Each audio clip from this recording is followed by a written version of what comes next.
ચાલો વિદ્યાર્થી મિત્રો, આજે લાસ્ટ ગણતરી જોઈ.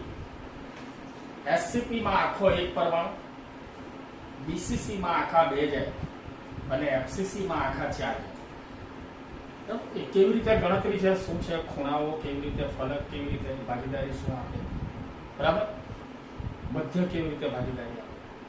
હવે એક વાત બીજી કહી મૂકો, જે બીજી જગ્યાએ કામ લાગશે. આપણા સિલેબસમાં ધાતુઓ માટે વાત છે, પણ ફક્ત ધાતુ જ એ સ્ફટિકીય અવસ્થામાં હોય એવું જરૂરી નથી. એટલે સાથે સાથે કેટલાક આયોનિક સંયોજનોને પણ ધ્યાનમાં લેવા જોઈએ. તો ઘણા બધા આયોનિક સંયોજનો, માનો કે NaCl હોય, તો એમાં જે ધાર પડતી હોય, આ ધાર પર પણ એકાદ કણ આવતો હોય છે, બરાબર. તો આ ધાર વાળો કણ એ કેટલાની ભાગીદારીમાં લે, બરાબર. ધાર એ 4 ની ભાગીદારીમાં. આ ધાર હોય તો એક અહીંયા એકમ કોષ ગોઠવાય, એનામાં અડધો થાય. ઉપર ગોઠવાય, એનામાં અડધો થાય. અહીંયા ગોઠવ્યો, આની ઉપર એક આવે આગળ, એમાં. એટલે ધારનો કણ એ એક એકમ કોષમાં 1/4 જેટલો ભાગ આવે, બરાબર. ધારનો કણ એ એક એકમ કોષમાં 1/4 જેટલો ભાગ આવે, બરાબર. પછી બીજી એક ગૂંચવણ ના થાય એટલે એ વાત પણ સાથે સાથે કરી દો, સાંભળી લેજો. વિકર્ણ, જેડબલઈ નીટ બાજુ આવા મોટા મોટા ક્વેશ્ચન પૂછાતા હોય છે. વિકર્ણ, તો વિકર્ણમાં એકમ કોષમાં જે 6 ફલક પડે એના વિકર્ણ નહીં ગણવાના, આખા એકમ કોષના વિકર્ણ ગણવાના. એટલે આખા એકમ કોષમાં એક ઉપલા ખૂણેથી એક, નીચલા ખૂણા તરફ એક, એમથી ઊંધું, એના ઉપરથી એના નીચે 2, પછી 3 અને 4 વિકર્ણ પડે ટોટલ એકમ કોષ, બરાબર. કોઈ પણ સમઘનીય એકમ કોષ હોય એટલે 4 વિકર્ણ પડે. અને વિકર્ણ પર ધારો કે કોઈ કણ આવતો હોય તો એ પણ અંતઃકેન્દ્રની જેમ આખે આખો એનો પોતાનો જ ગણાય, બરાબર. એટલે આ 2 વાત બાકી રહેતી હતી, ધારવાળી અને વિકર્ણવાળી. તો આને જરા ધ્યાનમાં, બરાબર. ધાર 1/4 ભાગ આપે અને વિકર્ણ પર જે પરમાણુ રહે કે કણ રહે, બરાબર, એ આખે આખો એક એકમ કોષમાં આવે. ધાતુઓના સ્ફટિકમાં એવું નથી હોતું, એ વાત અલગ છે. પણ આપણે માત્ર ધાતુને લઈને નથી ચાલવાની. જેડબલઈ નીટમાં તો આખો પોઈન્ટ છે આયોનિક સંયોજનો પર. ચેપ્ટરના અંતે આખું ટેબલ લખાવીશ તમને કે ધન અને ઋણાયનની ત્રિજ્યાનો ગુણોત્તર કેવો હોય, બરાબર. ત્યારે સવર્ગાંક કેટલો થાય, કયા પ્રકારની રચના થાય, એના ઉદાહરણ શું છે, બરાબર. એ ટેક્સ્ટબુકમાં ન હોવા છતાં આ ચેપ્ટરના અંતે આપણે એની વાત કરી દઈશું. ચાલો, આજે આપણે સમૃદ્ધ સંકુલિત રચનાઓ, બરાબર, આવો પોઈન્ટ છે. સમૃદ્ધ સંકુલિત રચનાઓ. હવે આ શું કહેવાય? સમૃદ્ધ સંકુલિત રચના. હવે વાત સાંભળો. આપણા મકાનનો રૂમ હોય એ આખે આખો બનેલો હોય તો જે રહેવા લાયક, તો એ આખે આખો જ રૂમ જે છે એ એકમ કોષ છે. પણ તમે ડાયરેક્ટ રૂમના અભ્યાસ પર જતા રહો એવું ના ચાલે, સમજો.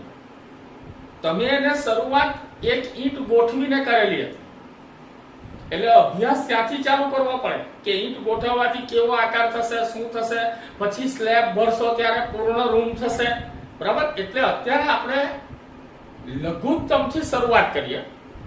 જે શરૂઆત કરીએ છે એ વાસ્તવિક સ્ફટિક નથી. સ્ફટિકને ઓળખવા માટેની, બરાબર, શૂન્યથી આપણે શરૂઆત કરવા જઈ રહ્યા છીએ, બરાબર. એટલે પહેલા ઈંટ ગોઠવીશું, દિવાલ બનશે, દિવાલો બધી બનશે, પછી એનું ટેરેસ નખાશે, પછી એ એકમ કોષ થશે, બરાબર. એટલે અત્યારે આપણે શૂન્યથી શરૂઆત કરી રહ્યા છીએ. ઘન પદાર્થોમાં ઘટક કણો ન્યૂનતમ ખાલી જગ્યા છોડે છે, યાદ. ઘન પદાર્થમાં જે ઘટક કણો ગોઠવાય એ ક્લોઝ પેક એવું બોલીએ છે. ક્લોઝ પેક એનો અર્થ કે એકબીજાથી શક્ય તેટલા નજીક અડીને, બરાબર. માટે કણો વચ્ચે સ્પેસ રહે, એ નાનામાં નાની જગ્યા રહે, બરાબર, એવી વ્યવસ્થા બને ત્યાં સુધી ઊભી કરવામાં આવે. અથવા કુદરતી રીતે લગભગ એવી વ્યવસ્થા થાય. ઓકે. સમૃદ્ધ સંકુલિત હોય, આપણે ઘટક કણોને એક સરખા સખત ગોળા તરીકે ગણીએ તો ત્રિપરિમાણીય રચનાને 3 ભાગમાં આપણે અત્યારે વહેંચી નાખીએ.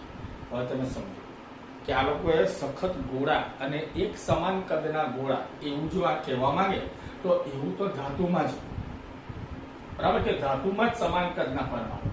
આયોનિક સંયોજનમાં ધન ને ઋણાયનોની કદ અલગ અલગ આવે, એટલે આ લોકો આયોનિક સંયોજનોની અત્યારે વાત કરતા નથી, બરાબર, ધાતુના સ્ફટિકીકરણ પર વાત કરે છે એવું ક્લિયર કટ અહીંયા જણાવે છે. બરાબર છે, બરાબર. એટલે છેલ્લે મારે અલગથી ધાતુઓ માટે તમારા વધારાના નોલેજ માટે, બરાબર, એ હું આગળ લઈ જઈશ, એ અલગ વાત છે. ચાલો આપણે લઘુત્તમથી શરૂઆત કરીએ. એક પરિમાણમાં સમૃદ્ધ સંકુલન. એક પરિમાણમાં સમૃદ્ધ સંકુલન. તમે પણ સમજો છો કે સ્ફટિક રચના એક પરિમાણમાં હોય નહીં, પણ તમારે રૂમ બનાવવો હોય તો પહેલા ઈંટો ગોઠવીને એક લાઈન ચાલુ કરવી પડે તળિયેથી. એનો અભ્યાસ કરો કે એ તમે કેવી રીતે ગોઠવી, એના પર બીજું સ્તર કેવી રીતે મૂક્યું, દિવાલ કેવી રીતે બની, દિવાલો કેવી રીતે બની, બરાબર, પછી તમે આગળ અભ્યાસ રૂમનો કરો તો ચાલો. બરાબર, ચાલો. એક પરિમાણમાં સમૃદ્ધ સંકુલન, એક જ પરિમાણ. અત્યારે આપણે એક પરિમાણથી શરૂઆત, શૂન્યથી શરૂઆત. આજે મારે એક પરિમાણ, દ્વિપરિમાણ, આ બે વસ્તુ લેવી છે. કદાચ જો શક્ય બને તો ત્રિપરિમાણની પહેલી વ્યવસ્થા લઈ લઈશું. બરાબર, ચાલો. આમાં માત્ર એક જ રીતે પરિમાણીય સંકુલિત રચનામાં ગોળાઓ ગોઠવાયેલા હોય, એટલે એકબીજાને તેઓ અડકે એવી હરોળથી ગોઠવાયેલા સમાન ગોળાઓની જ વાત છે, એટલે ધાતુઓની વાત છે.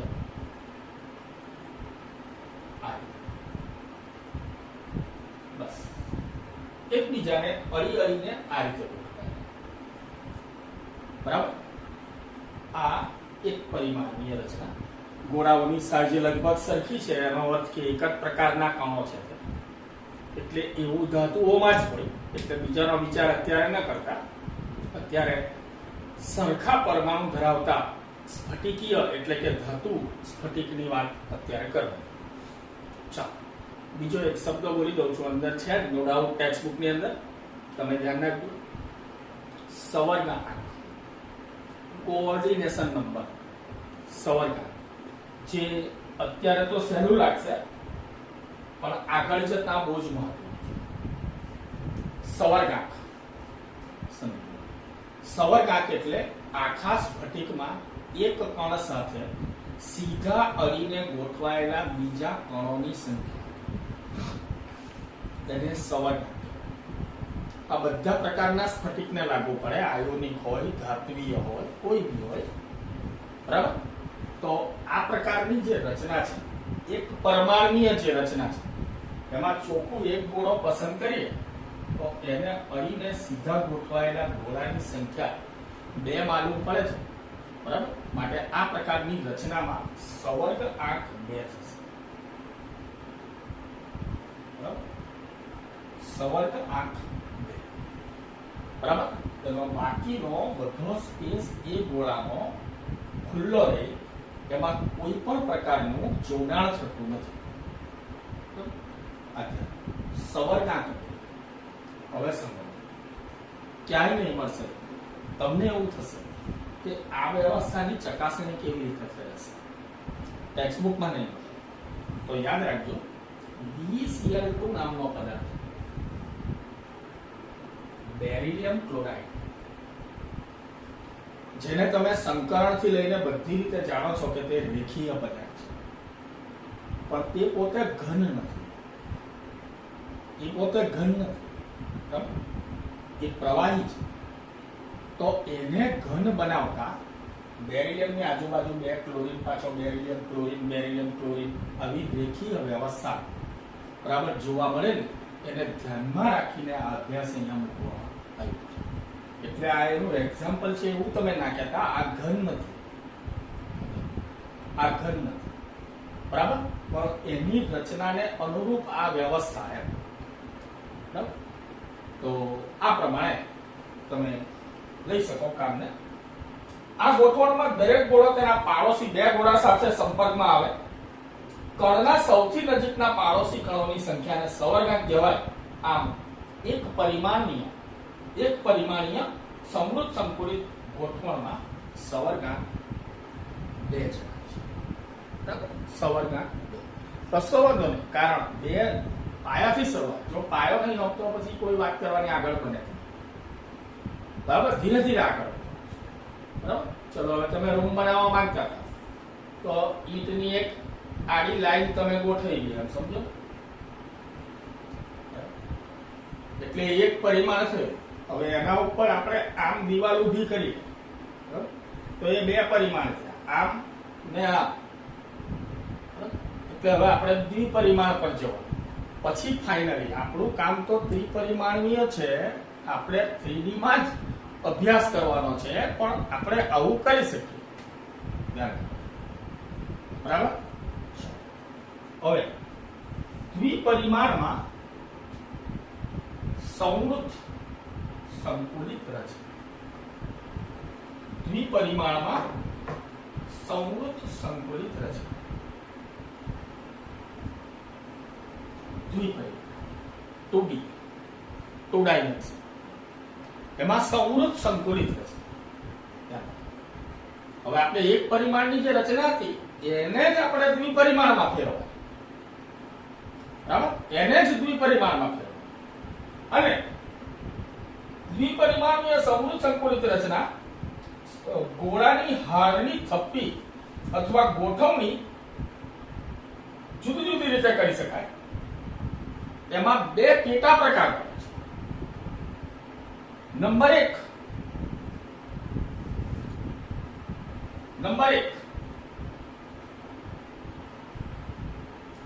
2 ટાઈપ ઊભી થાય છે. આપણી એક પરિમાણીય સમૃદ્ધ સંકુલિત રચના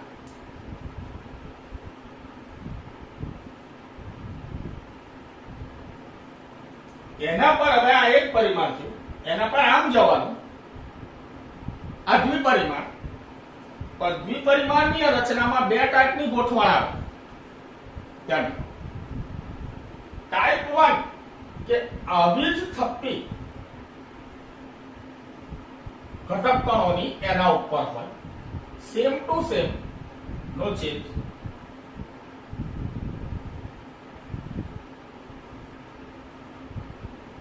કોઈ ફેર નહીં, એવી ને એવી થપ્પી. આ રીતે તમે દ્વિપરિમાણ એક પરિમાણ પર ચડાવો.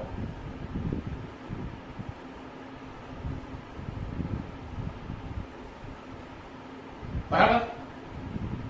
Copy to copy. હવે સવર્ગાંક. કોઈ એક ગોળો પકડો,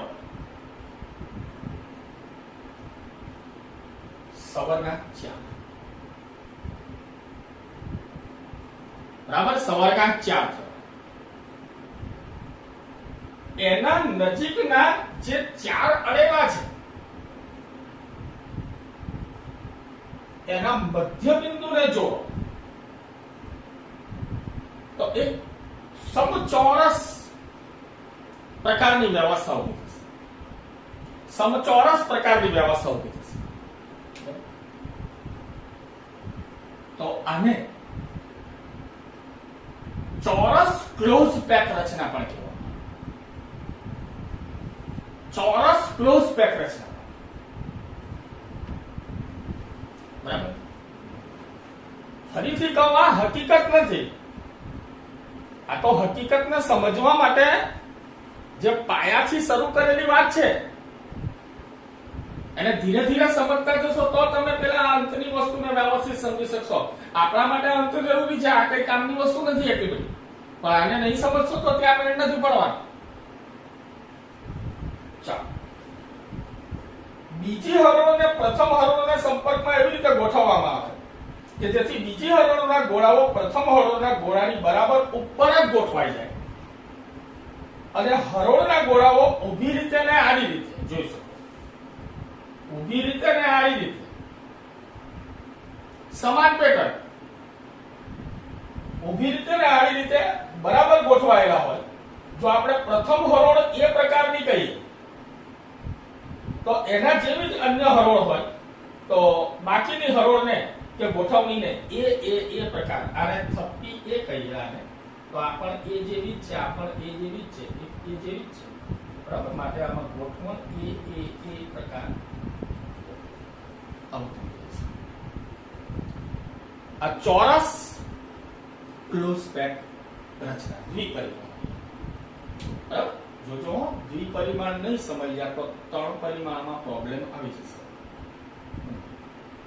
એટલે હું આજે ને આજે 3 પરિમાણ નથી ખેંચવાનો, તમે 1 અને 2 પરિમાણને સમજો તો ત્રીજા પરિમાણની ખબર પડે, બાકી ન મળે. ચાલો, આ ગોઠવણમાં દરેક ગોળો તેના પાડોશી 4 ગોળા સાથે સંપર્કમાં હોય. આથી દ્વિપરિમાણીય સવર્ગાંક 4 છે. વળી ચારે તદ્દન નજીકના પાડોશી ગોળાના કેન્દ્રોને જોડીએ તો ચોરસ રચાશે. આથી આ સંકુલનને દ્વિપરિમાણમાં ચોરસ સંવૃત્ત સંકુલનથી ઓળખવામાં આવે. બરાબર. હવે હકીકતમાં આવું તો કઈ જોવા મળે નહીં, કોઈ ઘર તો આવા વાસ્તવિક છે નહીં, પણ ફોર યોર નોલેજ ટેટ્રાસાયનોનિકલેટ નામનો પ્રવાહી સંકીર્ણ, ટેટ્રાસાયનોનિકલેટ નામનો પ્રવાહી સંકીર્ણ, બરાબર, એને ઘન કરતા કંઈક આવી અંદાજિત રચના જોવા મળે, બરાબર. માટે આ એનું એક્ઝામ્પલ ન ગણાય ખરેખર, કારણ કે આપણે ધાતુની વાત કરીએ છીએ. આ એક આયોનિક સંકીર્ણ સંયોજન છે. તો આને હવે આપણે હેડિંગ આપીએ ચોરસ સંવૃત્ત સંકુલન. ચોરસ સંવૃત્ત સંકુલન. હવે તમે એને હેડિંગ આપી શકશો ચોરસ સંવૃત્ત સંકુલન. રચના નંબર 2, બરાબર. ચોરસ સંવૃત્ત સંકુલન. ઓકે, હવે બરાબર સમજી લો કે થપ્પીઓની ભાત પેટર્ન જે કહેવાય એ સમાન છે. હજુ પણ તમારે સંવૃત્ત અને સંકુલન આ શબ્દને જો સમજવા હોય તો સંવૃત્ત એટલે સંવૃત્ત અડી અડી, અને સંકુલન એટલે વિશાળ વ્યવસ્થા. સંવૃત્ત એટલે અડી અડીને, બરાબર, અને સંકુલન એટલે વિશાળ વ્યવસ્થા, અડી અડીને ગોઠવાયેલી વિશાળ વ્યવસ્થા, બરાબર. એને સંવૃત્ત સંકુલનથી ઓળખવામાં આવે, બરાબર છે. તો આ પ્રમાણે આપણે દ્વિપરિમાણમાં, બરાબર, એક પેટર્ન પૂરી કરીએ છીએ. હજુ બીજી પેટર્ન આપણી બાકી છે, બરાબર છે. બીજી પેટર્ન આપણી બાકી છે, તો એના તરફ આગળ વધીએ આપણે અને બીજી પેટર્ન તરફ જઈ અને વ્યવસ્થા આપણે કરીએ. પેટર્ન તો ત્રિપરિમાણમાં વ્યવસ્થા બીજી એ કેવી રીતે એક સ્તર તમારું આ રીતે લાગેલું છે. સોરી, હજુ આગલામાં વાત કરવાની હતી પણ એવું હમણાં કહી દઈશ. સ્તર એ તમારું ગોઠવાયેલું છે, પહેલું સ્તર. જો બીજું સ્તર એના પર સહેજ ખસીને સાત્રિત સહેજ ખસેલું ગોઠવ્યું તો શું વ્યવસ્થા? એના પર આવું ને આવું સ્તર સહેજ ખસેલું સ્તર એટલે આ.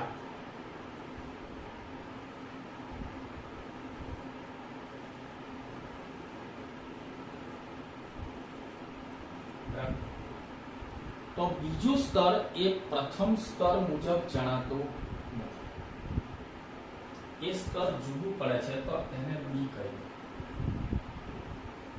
પાછું ત્રીજું સ્તર પહેલા મુજબ ગોઠવો.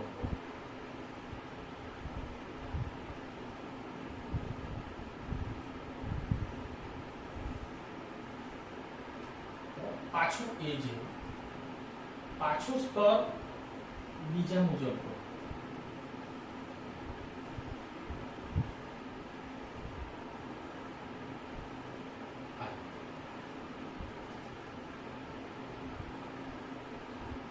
એ બી પ્રકારના બીજું સ્તર પહેલા સ્તર પર સહેજ ખસેલું, ત્રીજું પહેલા જેવું, ચોથું બીજા જેવું. જો આવું કરતા જશો તો હવે સવર્ગાંક 1 2 આ સીધી રીતે જોડાયેલા છે. 1 2 3 4 5 6 સવર્ગાંક થશે આનો 6 અને એ 6 એ 6 ના કેન્દ્રોને જો જોડશે તો એક ષટકોણીય ફલક પ્રાપ્ત થાય. એક ષટકોણીય ફલક પ્રાપ્ત. સવર્ગાંક 6 સવર્ગાંક 6 એક ષટકોણીય ફલક તૈયાર થાય. બરાબર? માટે જો આને કેવું હોય તો ષટકોણીય સંવૃત સંકુલન. ષટકોણીય સંવૃત સંકુલન. Okay. Hexagonal close pack arrangement for 2 dimension. બે સ્તર.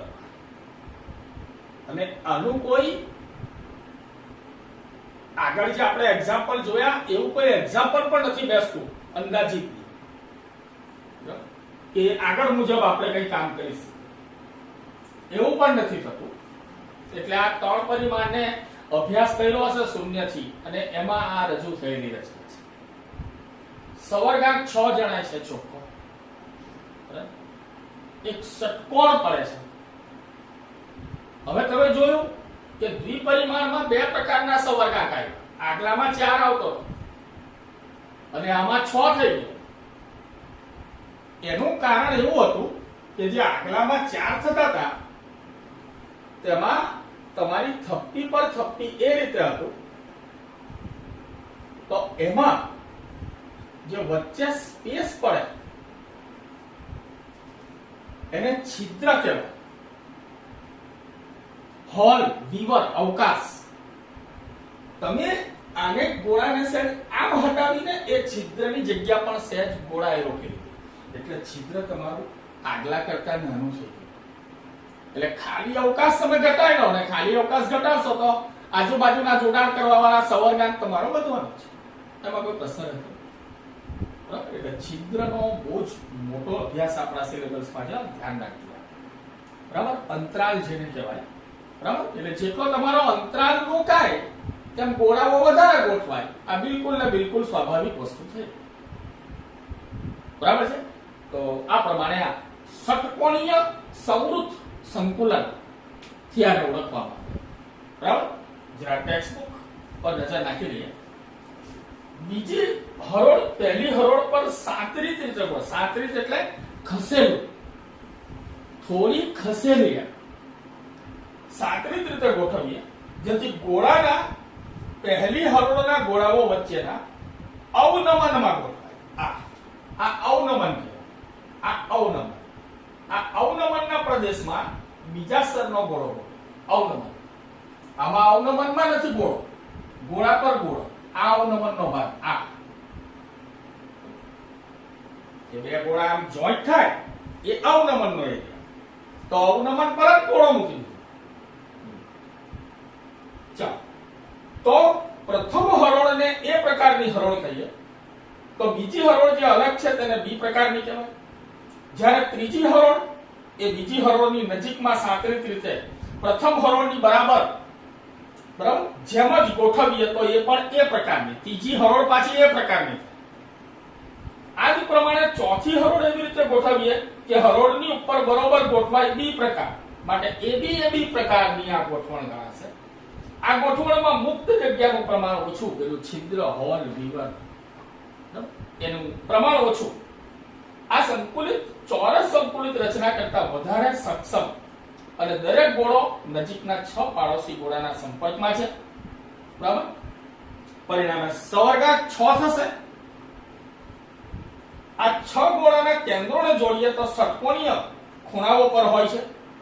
જે આકૃતિ આપણે જોઈ, આ પેકિંગને દ્વિપરિમાણીય ષટકોણીય સંકુલિત સંવૃત સંકુલન કહેવામાં આવે. આકૃતિ પરથી જોઈ શકાય કે કેટલાક છિદ્રો મળે. હમણાં જ મેં તમને કીધું છિદ્રો પ્રાપ્ત થાય. આકારમાં ત્રિકોણીય છે. આ ત્રિકોણાકાર છિદ્રો છે કારણ કે 3 ગોળા વડે પડે. 3 ગોળા વડે છિદ્ર પડે. આ 3 ગોળા એની વચ્ચે આ છિદ્ર. બરાબર, પણ તે પાછા 2 પ્રકારના હોય. બરાબર, જોઈ લો.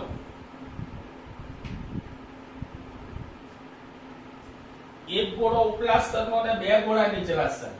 તેની વચ્ચે પણ છિદ્ર પડે, પણ 2 ઉપલાના અને 1 નીચલા એની વચ્ચે પણ છિદ્ર સેમ જ હોય. પણ આ બંને વ્યવસ્થા અલગ કહેવાય. છિદ્રો સેમ જ છે, ત્રિકોણીય છિદ્રો જ છે, પણ એના જે 3 શિરોબિંદુ છે એ તમારી કઈ કઈ હરોળના 3 ગોળાઓ છે. બરાબર, અને આ 2 સિવાય બીજી કોઈ વ્યવસ્થા અહીંયા તમને થાય જ નહીં. છિદ્રો 2 1 અથવા ઉપર 2 નીચે. બરાબર, એટલે આ ટાઈપ ના તમારા 2 શક્યતાઓ રહે છિદ્રો. બરાબર, ઉપરની હરોળના 2 ને નીચેનો 1 અથવા ઉપરની હરોળનો 1 ને નીચેના 2 પ્રકારના ત્રિકોણીય છિદ્રો બરાબર પ્રાપ્ત થાય. આકારમાં ત્રિકોણીય છે, ત્રિકોણીય છિદ્રો 2 પ્રકારના હોય. એક હરોળમાં ત્રિકોણના શિરોબિંદુ ઊંચેની તરફ હોય અને બીજા તરફમાં શિરોબિંદુ નીચેની તરફ. ઊંચેની તરફ આ નીચે. બરાબર, તો 2 પ્રકારના શિરોબિંદુ તમારા જોવા મળે. બરાબર, તો અહીંયા દ્વિપરિમાણ ની વાત આપણે પૂર્ણ કરી નાખીએ છીએ. બરાબર, ઈચ્છા છે કે આછી શરૂઆત ત્રિપરિમાણીય સંવૃત સંકુલનની કરીએ. સાધારણ કારણ હવે ત્રિપરિમાણમાં પણ આપણી પાસે 2 વ્યવસ્થા થશે કારણ કે દ્વિપરિમાણની 2 હતી. એ બંનેને આપણે 3 પરિમાણમાં ફેરવીએ તો પેલું જુદું ને પેલું જુદું. બરાબર, સ્વાભાવિક વસ્તુ છે કે હવે ત્રિપરિમાણની પણ 2 વ્યવસ્થા ઊભી થશે. બરાબર, તો એક નાની વ્યવસ્થા આપણે જોઈ લઈએ આજે.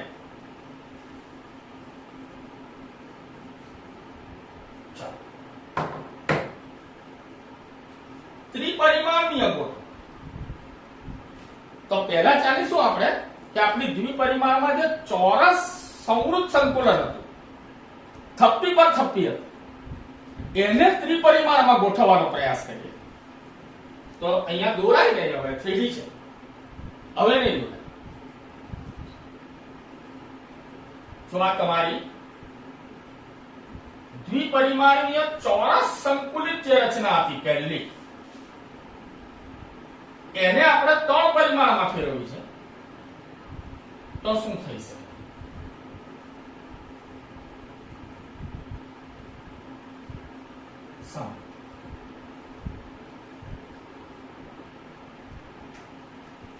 આ થપ્પી આમ હતી, આ હતી. બસ આવી સેમ ટુ સેમ થપ્પી આમ આવે અને એની ઉપર પણ આવીને આવી જ થપ્પીઓ. આવીને આવી જ થપ્પીઓમાં કોપી ટુ કોપી, સહેજે ફેર નહીં. આ સ્તરે એવી રીતે આ બાજુથી સ્તરે સેમ. જરા વિચાર કરો, એક ગોળો કેટલા ગોળાને અડે? હવે આપણી વાસ્તવિક છે, હવે હકીકત છે, કારણ કે આપણે એકમ કોષો ત્રિપરિમાણ હોય. બરાબર, હવે આપણી રિયાલિટી છે. હવે ચેક કરો કે એક ગોળો કેટલા ગોળાને અડે.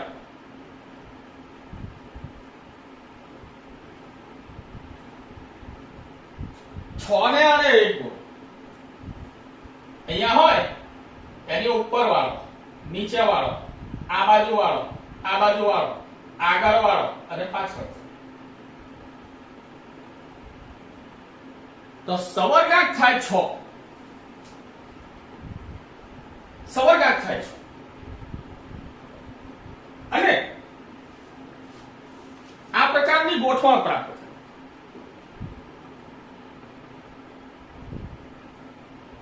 સવર્ગાંક થાય 6, આ પ્રકારની ગોઠવણ પ્રાપ્ત થાય.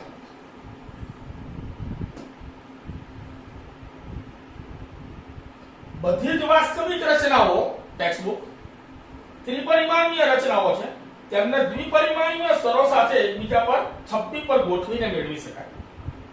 છેલ્લા વિભાગમાં આપણે દ્વિપરિમાણ સમૃદ્ધ સંકુલિત રચનાની ચર્ચા કરી, પણ ચોરસ સમૃદ્ધ સંકુલન અને ષટકોણીય સમૃદ્ધ સંકુલન આપણે બે જોયા. આવી રચનામાં કેટલાક પ્રકારની ત્રિપરિમાણીય રચનાઓ થાય, બરાબર? તો આપણે પહેલું આજે જોયું એ જ ટેક્સ્ટબુકમાં જોઈએ કે પ્રથમ હરોળ પર જ્યારે બીજી હરોળ ગોઠવતી વખતે અગાઉના અનુસર્યા મુજબ જ એક સરખો નિયમ લાગુ પાડીએ. આથી પ્રથમ સ્તર પર બીજું સ્તર એવી રીતે ગોઠવીએ જેથી પ્રથમ સ્તરના ગોળાઓની બરાબર ઉપર જ હોય. આ ગોઠવણીમાં બંને સ્તરના ગોળાઓ આડી અને ઊભી, બરાબર, આ પર અને આમ પર સેમ હરોળ આડી અને ઊભી રીતે એકબીજા પર આકૃતિમાં દર્શાવવા પ્રમાણે ગોઠવાય.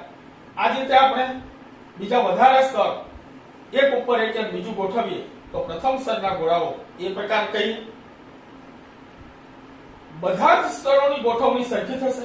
આ લેટીસ એ પ્રકારની થશે, બરાબર, સર્જિત થશે. અને લેટીસ સાદો ઘન છે અને આદિમ ઘન એકમ કોષ છે એને ઓળખવામાં આવે, બરાબર. હવે આદિમ એકમ કોષ તમને દેખાય હશે.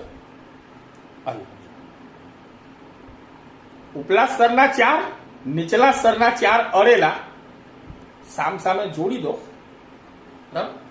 આદિમ પ્રકારની વ્યવસ્થા ઊભી થશે, બરાબર. આ એક ખાસ. હવે હું મારી રીતે તમને આ ગોઠવણ આપું, સાંભળજો. ચાલો બધા કલ્પના કરજો, એક વિચાર કરજો હું કહું કે 1 બાય 1 ફૂટ નું ખાલી બોક્સ છે. 1 ફૂટ પહોળું, 1 ફૂટ લાંબુ, 1 ફૂટ ઊંચું ખાલી બોક્સ છે.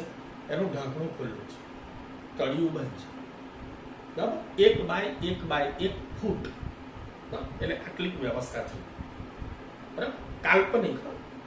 એની બાજુમાં સમાન કદના લોખંડના ગોળાનો ઢગલો મૂકેલો છે, બાજુમાં છે, બરાબર. ચાલો એક ગોળો ઉઠાવો અને આ ડબ્બામાં કોઈ પણ એક ખૂણા પર કોર્નર પર ગોઠવી દો, ફીટોફીટ. પછી બીજો ઉઠાવો, એને અડીને એમ આગળ ગોઠવી દો, બરાબર. પછી બીજી લાઈન, ત્રીજી લાઈન, ચોથી લાઈન, પાંચમી લાઈન, છઠ્ઠી લાઈન, તળિયું કમ્પ્લીટ ભરી દો, બરાબર. જો તળિયું ભરાઈ ગયું હોય તો બીજા ગોળા મૂકો, ગોળા પર ગોળો મૂકો, ગોળા પર જ ગોળા મૂકો. એવી રીતે બીજું સ્તર મારી દો, ત્રીજું, ચોથું, પાંચમું, છઠ્ઠું, ડબ્બો ભરી દો, બરાબર. હવે હું જે કહું એના પર ધ્યાન રાખો. જો તમે આ ડબ્બામાં ઉપરથી જોશો ને તો 4 ગોળાની વચ્ચેથી તમને સીધું તળિયું દેખાશે, સીધું તળિયું દેખાશે, બરાબર. અને કોઈ પણ એક મધ્યનો ગોળો લઈ લેશો તો એને અડીને સીધા 6 ગોળા તમને માલુમ થશે, બરાબર. સવર્ગાંક 6, બરાબર. હવે આ ડબ્બામાંથી કોઈ એક સ્તરના અડેલા 4 ગોળા, આમ બે ને આમ બે, 4 ગોળા સીધા અડેલા હોય એવા 4 ગોળાઓ, એના નીચલા સ્તરના સીધા એને અડેલા હોય એવા 4 ગોળાઓ. આ 4 + 4 ને કાલ્પનિક રીતે બહાર કાઢો. પછી ઉપલા 4 ના કેન્દ્રોને જોડો, ચોરસ. નીચલા 4 ના કેન્દ્રોને જોડો, ચોરસ. પછી ઉપલો નીચલો એના કેન્દ્રોને જોડી દો, બરાબર. બોલો, આદિમ કોષ પ્રકારની વ્યવસ્થા થશે, બરાબર. એટલે આ ચોરસ સમૃદ્ધ સંકુલન દ્વિપરિમાણમાંથી ત્રિપરિમાણીય પ્રિમિટિવ સેલ એટલે કે આદિમ કોષની રચના. ઓકે.